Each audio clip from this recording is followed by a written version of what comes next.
이 아침 우리에게 주시는 하나님의 말씀은 요한복음 9장 1절부터 11절까지의 말씀입니다. 예수께서 길을 가실 때에 날 때부터 맹인된 사람을 보신지라. 사람들이 물어 이르되 라비야, 이 사람이 맹인으로 난 것이 누구의 죄로 인함이니이까? 자기니이까 그의 부모니이까? 예수께서 대답하시되 이 사람이나 그 부모의 죄로 인한 것이 아니라 그에게서 하나님의 하시는 일을 나타내고자 하심이라. 때가 아직 낮음에 나를 보내신 이의 일을 우리가 하여야 하리라. 밤이 오리니 그때는 아무도 일할 수 없느니라.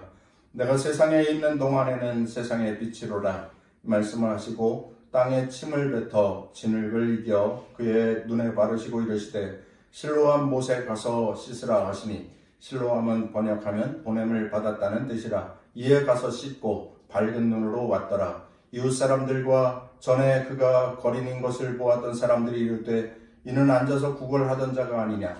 어떤 사람은 그 사람이라 하며 어떤 사람은 아니라 그와 비슷하다 하거늘 자기 말은 내가 그라 하니, 그들이 묻되 그러면 내 눈이 어떻게 떠졌느냐. 대답하되 예수라 하는 그 사람이 진흙을 이겨 내 눈에 바르고 나더러 실로암에 가서 씻으라 하기에 가서 씻었더니 보게 되었노라.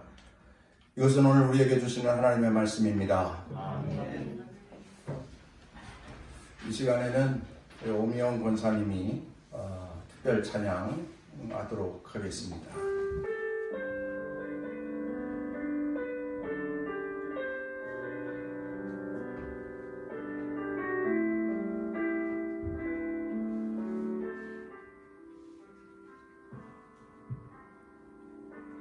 나의 기도하는 것보다 더 은답하실 하나님, 나의 생각하는 것보다 더 우리를 이루시는 하나님, 우리 가운데 역사하신 능력대로 우리들의 간구함을 넘치도록 능히 하신 주님께 모든 영광과 존귀 찬양과 경배를 돌릴지어다.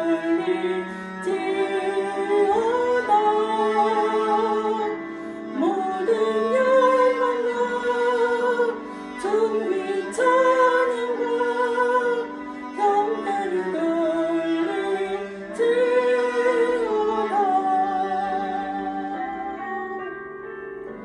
나의 기도하는 것보다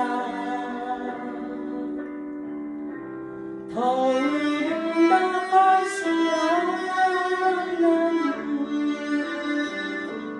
나의 생각하는 것보다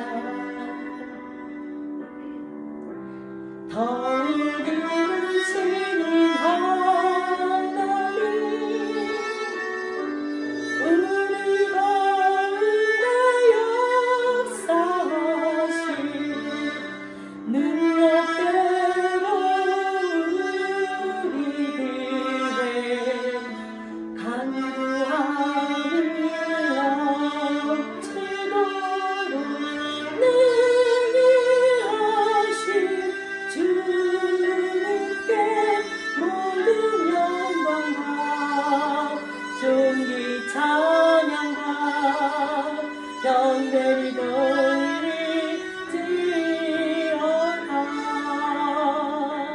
모든 영광과 존귀 찬양과 경배를 돌릴지어다.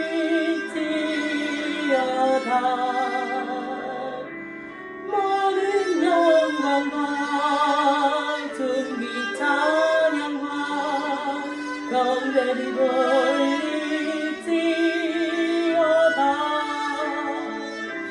모든 영광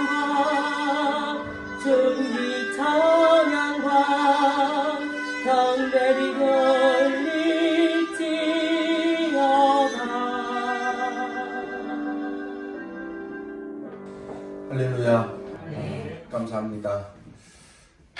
우리 예배 회복이 빨리 있기를 원하고 또 우리 찬양대 사역이 온전하게 하나님 앞에 불려지게 되기까지 주의 은혜가 넘치기를 간절히 원합니다. 찬양해 준 우리 찬양대장 오명 권사님께 감사를 드립니다. 오늘은 사순절 세 번째 주일 우리 함께 예배하는 귀한 성도들 은혜와 은총을 누리며 또 이 한 주간도 세상에서 승리하는 성도들의 삶이 되기를 주의 이름으로 축원합니다. 오늘은 사순절에서부터 부활절까지 요한복음 설교, 요한복음 9장 1절부터 11절까지의 말씀입니다. 눈뜬 맹인의 스토리가 오늘 말씀의 주제이지요. 그리고 제목은 기적이라 그렇게 정하였습니다. 나면서부터 맹인 되었다고 하네요. 나면서부터 맹인 되었으니 세상이 어떻게 생겼는지 전혀 몰라요. 답답함도 없었을 것 같아요. 그게 세상인 줄 알고 살아가는 사람일 겁니다. 어둠 가운데 살았다 이렇게 생각해 보지만 어둠이 뭔지도 모르는 그런 사람입니다. 한 번도 본 적이 없으니까 빛이 무엇인지 어둠이 무엇인지 그조차 모르는 사람입니다. 그런데 그 사람이 길에서 동냥을 하고 있었어요. 예수님과 제자들이 길을 가다가 이 맹인을 지나치게 되었는데 제자들이 예수님께 여쭙습니다. 2절 말씀. 제자들이 물어 이르되 라삐여 이 사람이 맹인으로 난 것이 누구의 죄로 인함이니이까? 자기니이까? 그의 부모니이까? 지금 제자들이 예수님께 질문하고 있는 이 말은 분명히 누군가가 잘못을 했기 때문에 그 벌로 저 사람이 눈을 못 보게 된 것이지 도대체 누구의 죄냐? 누구의 죄 때문입니까? 앞을 못 보는 이 원인을 죄의 탓으로 돌리고 있는 겁니다. 그러니까 제자들은 이 앞을 못 보는 이 맹인의 이 고통을 인과응보의 관점에서 이해를 하고 있는 거지요. 어떤 원인이 있었으니까 저렇게 된 거 아니냐 이런 이야기입니다. 그런데 인과응보의 법칙은 기독교의 법칙이 아닙니다. 그것은 불교의 법칙이죠. 불교를 믿는 사람들이 생각하는 것이 그것입니다. 그래서 불교 믿는 사람들 전생을 이야기하잖아요. 전생. 그래서 전생에 어떠한 삶이었느냐에 따라서 현세가 결정되고 현세에 따라서 내세가 결정된다고. 전생, 현세, 내세. 그 삶의 모양을 따라서 다음 세대가 결정이 된다. 이런 논리이지 않습니까? 전생에 나라를 구한 사람은 현세에 대단한 삶을 사는 것이고 현세에 엉뚱한 삶을 산 사람은 내세에 이상한 삶을 살게 된다. 이제 그런 논리예요. 근데 그런 논리 우리 주변에서도 많이 들어볼 수가 있지 않습니까? 무슨 일을 하다가 어려움을 겪고 일이 잘 풀리지 않고 그럴 때 사람들이 뭐라고 그럽니까? 전생에 죄가 많아서 그래. 본인도 그러고 남들도 그러고 전생에 너 왜 그래? 이렇게 말하는 거죠. 또 어떠한 특별한 일을 경험하게 되면 아주 특별한 일을 경험하게 되면 사람들이 뭐라고 그럽니까? 야, 너 전생에 나라를 구했냐? 이런 말을 하지 않습니까? 이게 다 불교 시각의 관점에서 이야기하는 건데, 기독교인들도 그러한 말을 하는 경우들이 흔히 있어요. 지금 말씀드렸던 그러한 말도 자주 하고, 또 이러한 말도 하지요. 옛날에 제가 나쁜 짓을 많이 해서 지금 그 벌 받고 있는 거예요. 이런 말 우리 기독교인은 하면 안 돼요. 아니거든요. 그거 아닙니다. 전생에 뭔 죄를 많이 지어가지고 내가 지난 10년 전, 20년 전에 얼마나 나쁜 짓을 하면서 살아가지고 내가 지금 그 벌을 받고 있는 거예요. 그런 거 우리 기독교에서는 그런 거 없습니다. 그런 말 하면 안 되는 거예요. 아시겠죠? 아, 그런 말은 우리가 하면 안 되는 말이구나. 맞아요. 하면 안 되는 거예요. 왜냐하면 우리 기독교는 인과응보의 법칙을 따르는 것이 아니라 하나님 은혜의 법칙 가운데서 사는 사람들이기 때문에 그렇습니다. 하나님 은혜의 법칙 가운데에서 사는 거예요. 그래서 죄인임에도 불구하고, 내가 실수했던 것이 있음에도 불구하고, 내가 부족함에도 불구하고 용서와 사랑의 주님께서 다 받아주시고 다 용서해 주시고 다 이해해 주신다 하는 이 은혜의 법칙 가운데에서 사는 거예요. 그래서 로마서 8장 1절 2절 말씀, 그러므로 이제 그리스도 예수 안에 있는 자에게는 결코 정죄함이 없나니 이는 그리스도 예수 안에 있는 생명의 성령의 법이 죄와 사망의 법에서 너를 해방하였음이니라. 정죄함이 없다고. 예수 믿는 사람들은 다 용서받은 거예요. 예수 믿는 사람들은 주님 앞에 나왔을 때 내가 주님을 믿습니다. 내가 주님을 영접합니다. 주님 감사합니다. 주님은 나의 구주가 되십니다. 라고 고백할 때에 예수님이 다 용서해 주신 거예요. 과거의 죄, 옛날의 어떠한 것들, 그러한 죄책감과 그런 불안과 두려움 가운데서 사는 존재가 아니라는 거예요. 김 목사, 너 옛날에 이러한 짓 했지, 저러한 짓 했지, 내가 다 알아. 너 이제 가만히 안 둘 거야. 이런 하나님이 아니라는 거예요. 이런 하나님이 결코 아니라는 겁니다. 참 회개의 과정을 거친 분들, 통회하는 마음으로 자복하는 마음으로 주님 앞에 엎드렸던 분들, 그런 분들에 대하여서 과거의 죄에 운운하면서 결코 따지지 않으시는 분이 하나님이시고 바로 그 법칙 가운데서 살고 있는 자가 그리스도인이다 라고 하는 겁니다. 하나님은 그렇게 구차한 분이 아니시고 째째한 분이 아니시고 치사한 분이 아니십니다. 옛날의 것 운운해가면서 이러쿵 저러쿵 손가락질하고 정죄하고 비판하고 공격하고 불안하게 하고 하는 그런 하나님이 아니시다라고 하는 겁니다. 여러분들이, 우리들이 예수를 믿는 그리스도인이 되었다고 한다면 이미 과거에 어떠한 실수, 어떠한 부족함, 어떠한 죄, 아마 그 죄가 엄청나게 커다란 죄라 할지라도 그런 거로 인하여서 불안해하고 두려워하고 사는 존재가 아니라 전생 같은 거 없고 과거의 죄 같은 거 이런 거 없다라고 하는 것이죠. 그것이 그리스도인의 삶인 것입니다. 할렐루야. 아멘. 저 맹인이 누구의 죄 때문입니까? 본인입니까? 부모입니까? 그렇게 묻는 제자들의 질문에 예수님께서 이렇게 대답을 하시는데 3절 말씀, 예수께서 대답하시되 이 사람이나 그 부모의 죄로 인한 것이 아니라 그에게서 하나님이 하시는 일을 나타내고자 하시니라. 왜 이 사람이 맹인되었습니까? 이 사람이 맹인되었 이유가 도대체 무엇입니까? 누구의 죄 때문입니까? 묻는 질문에 대하여서 예수님께서는 하나님이 하시는 일을 나타내고자 하심이라.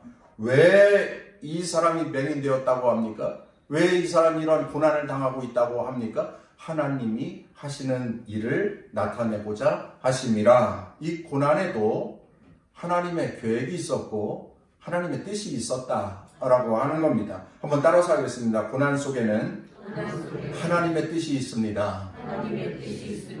하나님이 하시는 일을 나타내고자 하심이라. 이 예수님의 말씀 속에는 고난이 괜히 있는 게 아니구나. 고난에도 뜻이 있구나. 고난에도 하나님의 계획하심이 있구나 라고 하는 거예요. 그렇게 선언하시고 나서 예수님이 이 사람의 영과 육을 구원하는 역사를 펼쳐가시기 시작을 하는데, 여러분, 이것을 통해서 우리가 알 수 있는 것은 이 앞을 못 보는 맹인이 당하고 있는 고통은 하나님께서 그와 함께 하실 때 그의 과거를 지적하시기 위함이 아니라 미래의 소망의 일을 계획하고 계시다라고 하는 거예요. 지난 과거 때문에 전생에 뭐 어쩌고저쩌고 운운하면서 이 사람이 고통을 받고 있는 거 아니냐? 그런 거 아니라는 거예요. 오히려 새로운 미래, 희망의 미래를 계획하시고 오히려 그것 때문에 이 고통의 때를 지나고 있다라고 하는 것입니다. 글쎄, 설교를 준비하면서 이러한 이해가 적당하려는지 모르겠습니다만 제가 쭉 적어 보았어요. 한번 들어보십시오. 만약에 다이어트를 하는 사람이 있다고 한번 생각을 해보세요. 다이어트를 하기 시작하면서 저녁 식사도 줄였습니다. 어떤 사람은 저녁도 먹지를 않습니다.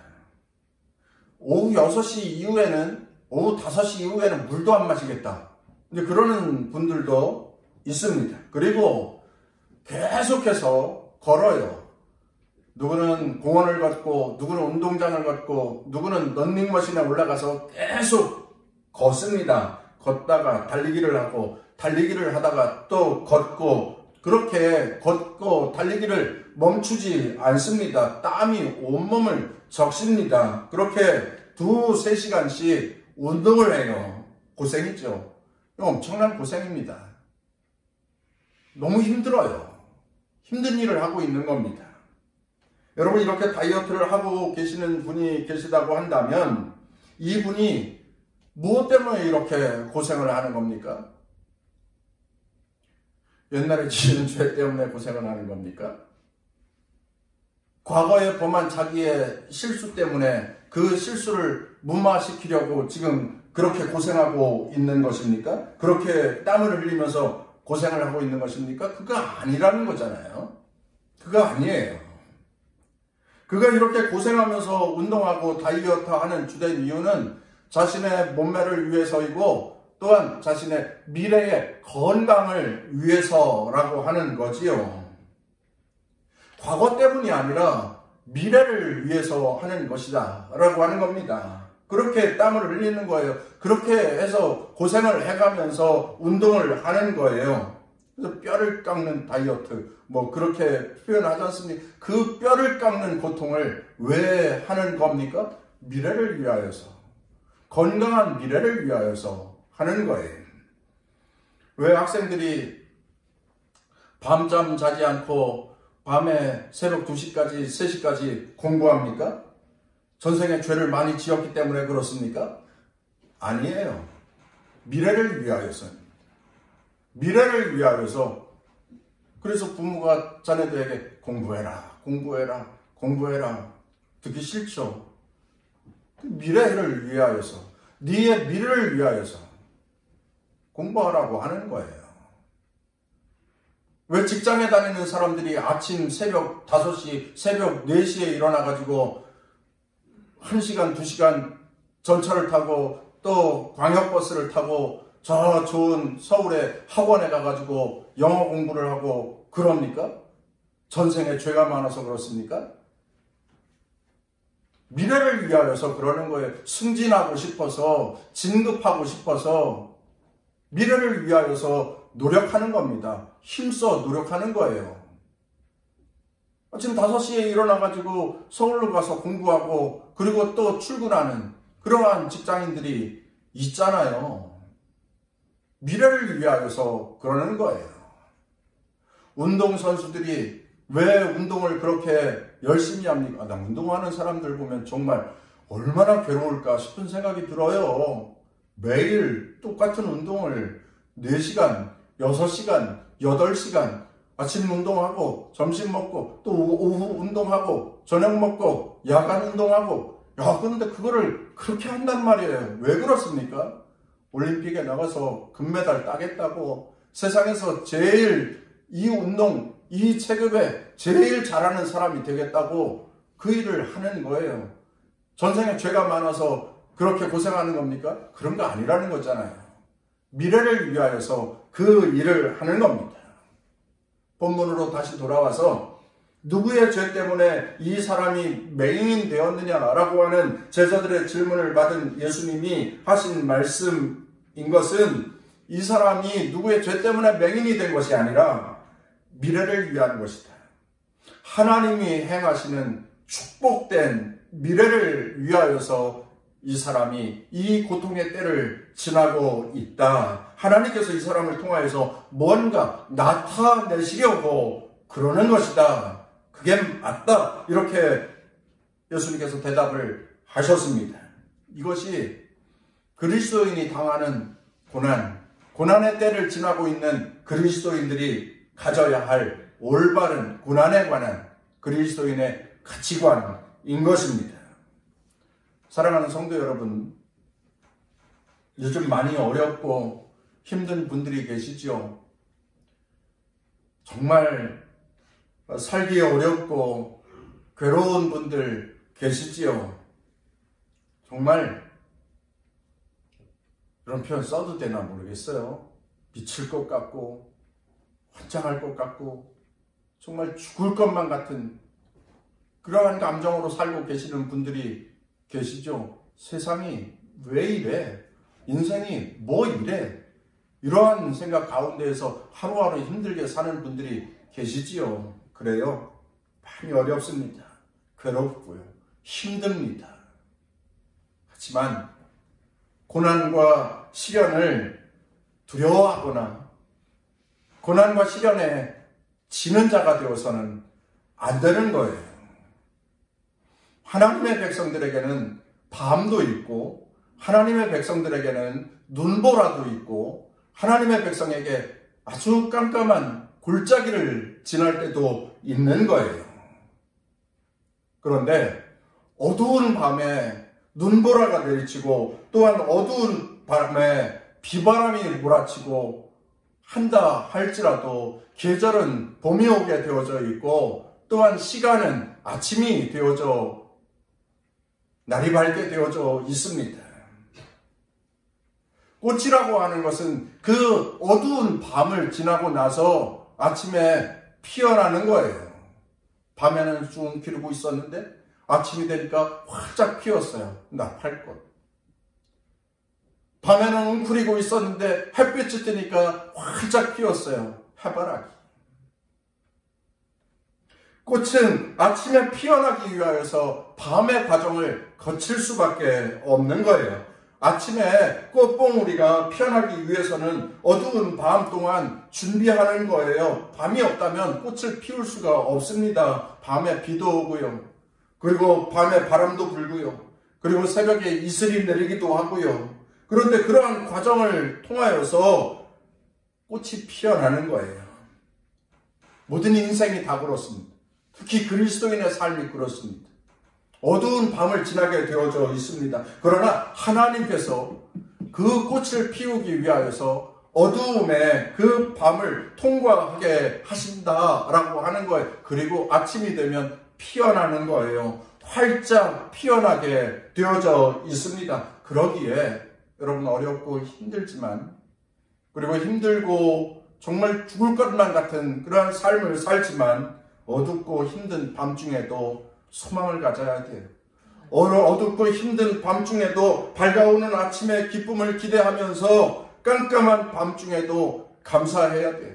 찬송해야 돼요. 밤이 지나가면 분명히 찬란한 아침이 도래할 것이고, 이 모진 비바람이 지나고 나면 찬란한 태양이 떠오를 것이고, 그 찬란한 태양이 떠오를 때에 하나님께서 힘을 주셔서 그 인생에 꽃을 피워 주실 것이기에, 고통의 시간이 지나가면 영광의 시간이 올 것이고, 또 어둡고 힘든 삶의 순간을 지내고 나면 새로운 새날이 열리게 되어져 있으니, 사랑하는 성도 여러분, 기억하시기를 바랍니다. 믿음으로 이 말씀을 받으시기를 바랍니다. 여러분의 삶에 놀라운 변화가 있게 되기를 간절히 소망합니다. 어둡고 어렵고 힘들고 두렵고 떨리는 삶의 상황에 하나님께서 허락하시는 새 날과 새 환경이 열려져가는 귀한 성도들의 삶이 다 되시기를 주의 이름으로 축원합니다. 계속 본문입니다. 예수님께서는 맹인이 겪는 이 고난 속에 하나님의 뜻이 있다고 말씀하시고, 그리고 전혀 이해할 수 없는 행동을 하시게 돼요. 예수님께서 갑자기 땅에다가 침을 뱉으시는데요. 그래서 진흙을 이겼다 이렇게 말씀해요. 그러니까 한 번 뱉은 게 아니에요. 2번, 3번 침을 뱉었어요. 그리고 진흙을 이겼습니다. 그리고 그것을 맹인의 두 눈에 바른 후에 맹인에게 이렇게 말합니다. 실로암 못에 가서 씻으라. 그렇게 말씀하십니다. 참 희한하지요. 이해할 수 없는 방법입니다. 우리가 알고 있는 예수님께서 말씀하실 때 이렇게 말씀하시잖아요. 예수님께서 병을 고치실 때에 이렇게 말씀하시잖아요. 내 믿음이 너를 구원하였느니라. 가라, 보게 될지어다. 가라, 뛰게 될지어다. 이렇게 말씀하시지 않습니까? 내가 너에게 명하노니 그 어두운 눈아 밝게 띄어질지어다. 이렇게 선포하시잖아요. 그런데 지금 이상한 방법을 선택하셨습니다. 침으로 흙을 이겨가지고 그것을 눈에 바르고 실로암 못에 가서 씻으라. 이렇게 말씀하시는 거예요. 그런데 가서 씻었더니 밝히 보게 되었다. 이렇게 성경은 말씀합니다. 여기서 우리가 알아야 할 것이 하나가 있습니다. 한번 따라서 하겠습니다. 순종해야 눈을 뜰 수 있습니다. 기적이 괜히 이루어지는 것이 아니라 이 순종이라고 하는 다리를 건너야 하는 거예요. 성경에 나오는 모든 기적에는 이 순종의 과정을 반드시 거치게 되어져 있습니다. 10명의 문둥병자가 왔는데 제사장에게 가서 네 몸을 보이라. 순종하여 가다가 그 나병이 치료받게 되어지지 않습니까? 모든 기적에는 이 순종의 다리가 있다라고 하는 겁니다. 이 순종을 거치느냐, 이 순종을 거절하느냐. 침을 택택 뱉는 것 같더니 뭔가를 어떻게 했는지 모르겠는데 갑자기 얼굴에다가 뭐 이상한 거를 막 바르는데, 이 맹인이 이 분이 예수라고 하는 사실도 다 알지 못한 채 그저 특별한 능력을 가진 어떤 한 분인 줄 알고 있는 이 맹인이 여보세요. 지금 뭐 하는 거예요? 뭐 하는 거냐고요, 지금. 뭐 침을 뱉어가지고 뭐 어떻게 하는데, 그걸 왜 눈에 바르고 그래요? 더럽게. 라고 하면서 거절하였다고 한다면, 실로암 못에 가서 씻으라 하시는 예수님의 말씀에 그거는 뭐예요 또? 누구 놀리는 겁니까? 이런 방법으로 치료되었다고 하는 소리를 들어보지를 못했어요. 뭐 실로암 못에 가서 씻습니까? 라고 거절하였다고 한다면 그는 기적을 경험할 수 없었을 거예요. 나병 환자 나아만이 엘리사 선지자를 찾아와가지고 이 병 좀 고쳐주세요 라고 하는데 요단강에 가서 7번 몸을 씻으라 하시오. 그래서 가서 전해주었더니 막 역정을 내잖아요. 내가 아람 대제국의 군대 장관인데 나를 이렇게 대우할 수 있느냐고. 우리 아람 나라에도 강물 많다고. 내가 왜 여기서 이러한 수모를 당하여야 하느냐고. 하지만 그의 참모들이 말리잖아요. 손해나는 일도 아닌데, 본전 까먹는 일도 아닌데 한번 가서 해보십시오. 가서 했더니 나병이 완전히 낫게 되었다라고 하는 내용을 우리 알지 않습니까? 성경에 나오는 기적의 스토리에는 이 순종의 단계가 꼭 필요하다라고 하는 거예요. 성경 이야기를 더 해드릴게요. 사도행전 3장의 말씀에 보면은 나면서부터 못 걷는 자 이야기가 나옵니다. 나면서부터 못 걷는 자. 근데 오늘 말씀에 보면은 날 때부터 맹인된 사람. 둘이 똑같은 상황이에요. 태어나면서부터 선천적으로 큰 문제를 가지고 태어났습니다. 그런데 사도행전 3장에 보면 날 때부터 안진뱅이 된 자예요. 날 때부터 걷지 못하는 자입니다. 얼마나 불쌍한 사람입니까? 그 사람 다른 사람 다 걸어다니는 걸 보잖아요. 그러니 얼마나 비관이 되겠습니까? 얼마나 절망이 되겠습니까? 정말 안타까운 사람이지요. 어느 날 그가 성전 가는 길목에 구걸을 하고 있는데 베드로와 요한이 그 길을 지나 하나님 앞에 제사하며 기도하러 올라가는데 매일 구걸하던 사람이 성전 뒷문 앞에 앉아서 또 구걸을 하고 있어요. 은혜를 베풀어 주십시오. 자비를 베풀어 주십시오. 긍휼을 베풀어 주십시오. 크게 말하지도 못해요.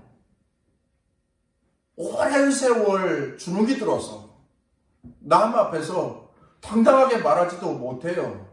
그냥 은혜를 좀 주십시오. 자비를 베풀어 주십시오. 하나님은 은혜의 하나님 아닙니까?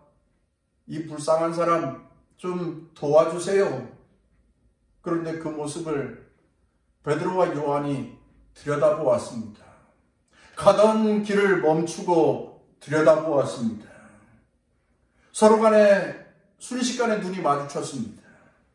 그렇게 서로의 시선이 마주쳤을 때에 베드로에게 감동이 밀려왔습니다. 그리고 그 안진뱅이 된 자를 향해서 이렇게 선포하지요. 은과 금은 내게 없거니와 내게 있는 것으로 네게 주노니 나사렛 예수 그리스도의 이름으로 일어나 걸으라.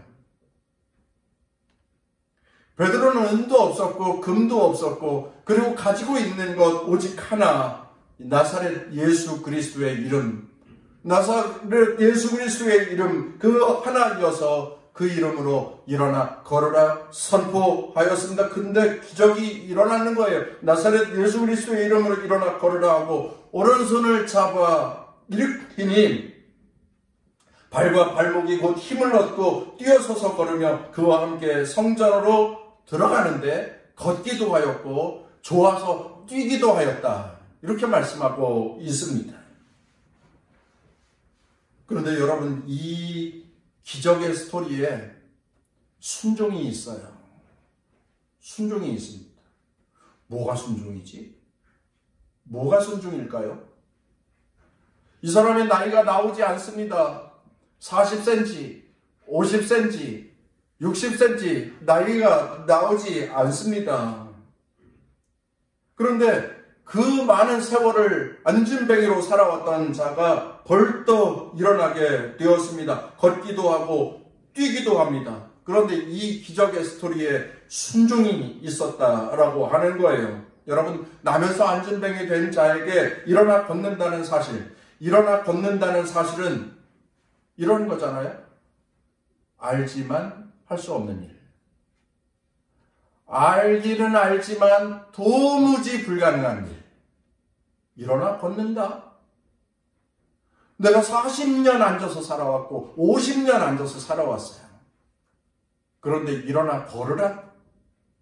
알고는 있지. 그러나 할 수 없는 일이에요. 그런데 일어나 걸으라 하는 베드로의 선포의 명령에 이 사람이 순종의 마음을 가져요. 그리고 붙잡아 일으키니 그가 내가 일어나야지. 내가 한번 해봐야지. 내가 한번 도전해야지. 그런 순종의 마음을 가지고 그가 일어나고자 의지를 보일 때에 그의 발과 발목에 힘이 생겼고 그가 벌떡 일어서게 되었다. 할렐루야. 바로 그 순종의 의지가 이 사람을 고친 거예요. 그 순종의 의지 결단이 이 사람을 치료한 것입니다.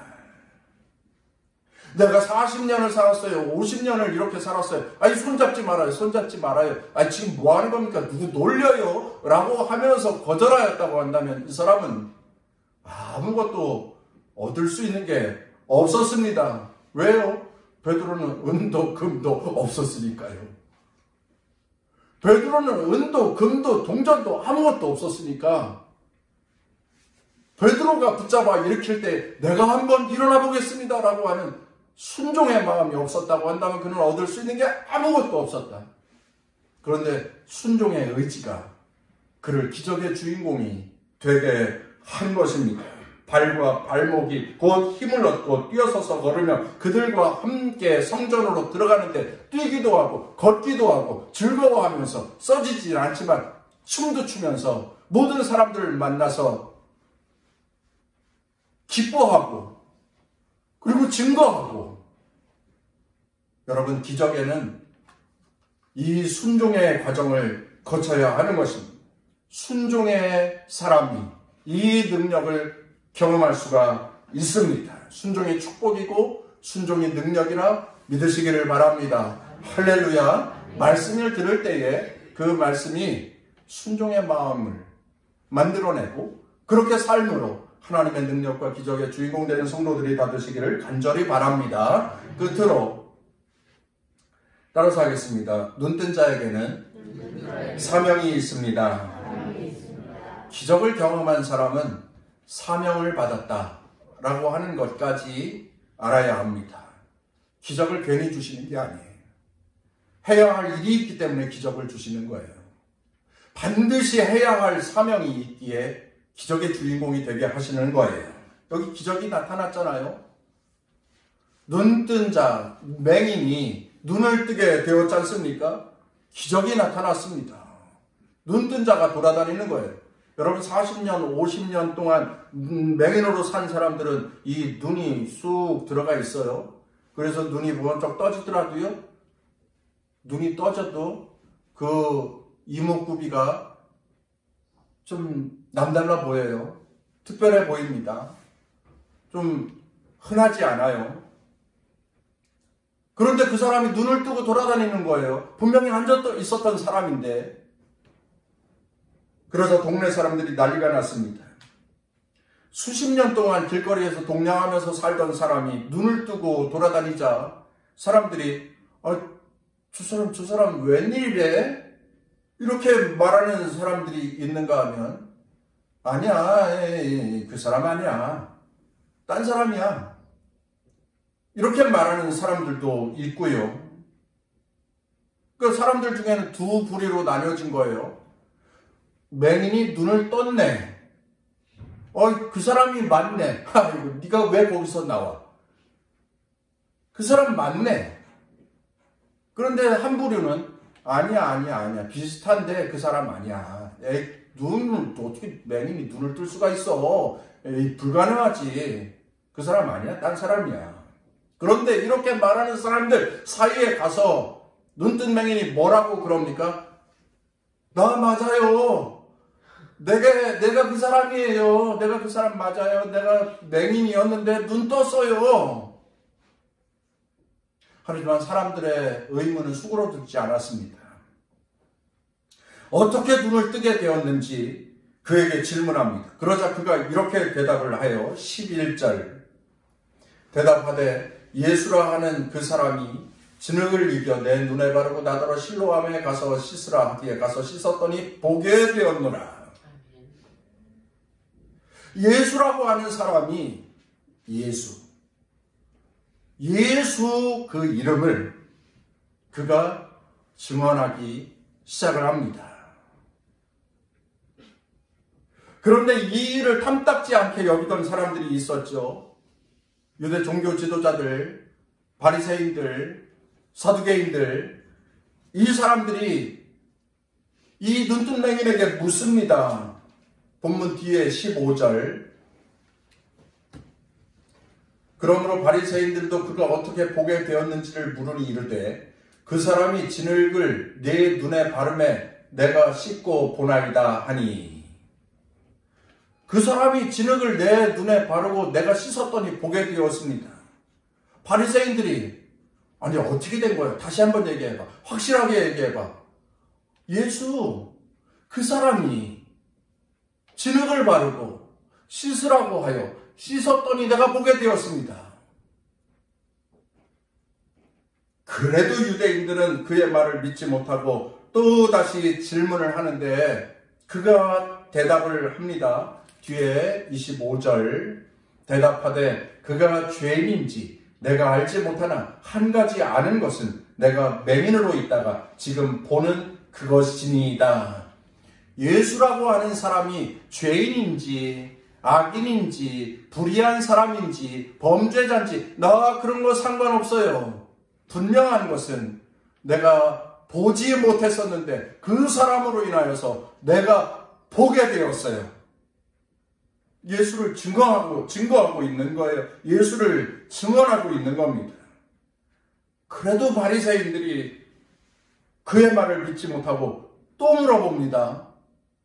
한 번이 아니에요. 계속 물어봅니다. 26절. 그들이 이르되 그 사람이 내게 무엇을 하였느냐? 어떻게 내 눈을 뜨게 하였느냐?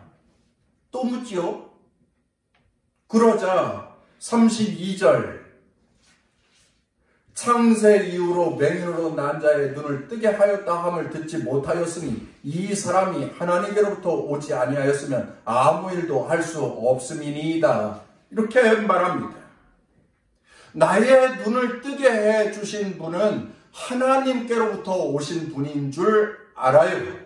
나는 그렇게 믿습니다. 왜냐하면 하나님의 능력이 아니면 이렇게 눈을 뜨게 할 수 없기 때문에 지금까지 못 보던 맹인이 보게 되었다 하는 소리를 들어본 적이 없어요. 이것은 기적입니다. 그런데 이 기적은 하늘에서 오신 분만이 할 수 있어요. 예수 그분은 하늘에서 오신 분이 맞습니다 하면서 몇 번이에요 지금.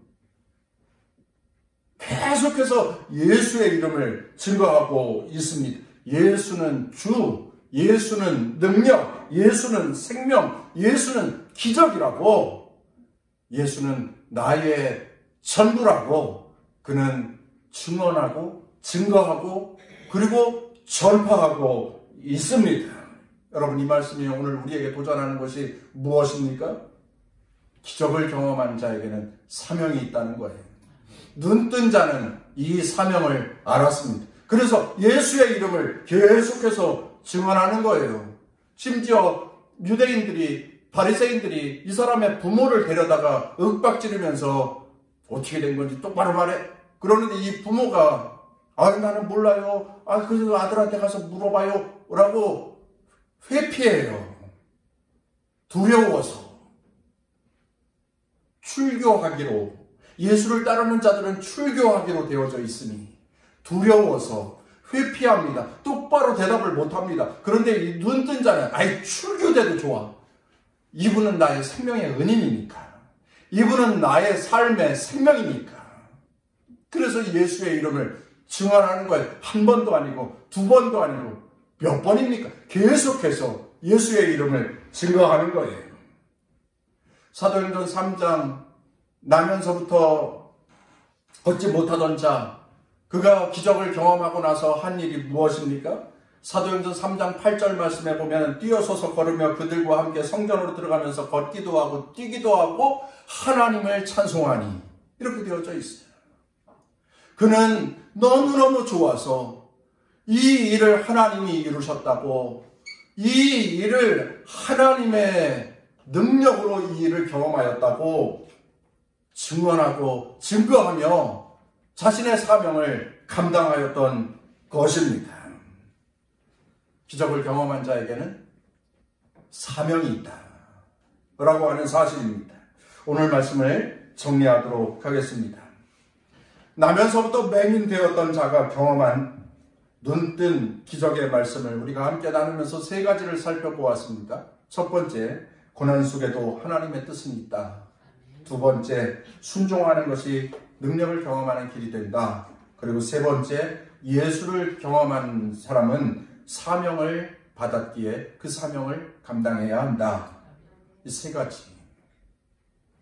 오늘 우리는 사순절 세 번째 주일 예배를 드리고 있습니다. 이 한 주간 사순절을 살 텐데 우리 주님의 고난이 우리의 새 날을 가져다주는 축복의 행보임을 기억하시고 우리들도 주님과 함께 동행하십시다. 어렵고 힘든 때를 살아가지만 그 가운데서도 희망을 잃지 마시고요. 어둠이 깊을수록 새날은 밝아오는 것이니까, 그리고 고난에도 숨겨진 하나님의 계획이 있으니까 우리 주님께 때로는 순종하면서 때로는 그 이름을 증거하면서 우리 남동 동산교회 성도들에게 이 사순절 세 번째 주간이 하나님의 은혜, 하나님의 능력, 하나님의 기적이 경험되어지는 축복의 한 주가 다 되시기를 주의 이름으로 축원합니다.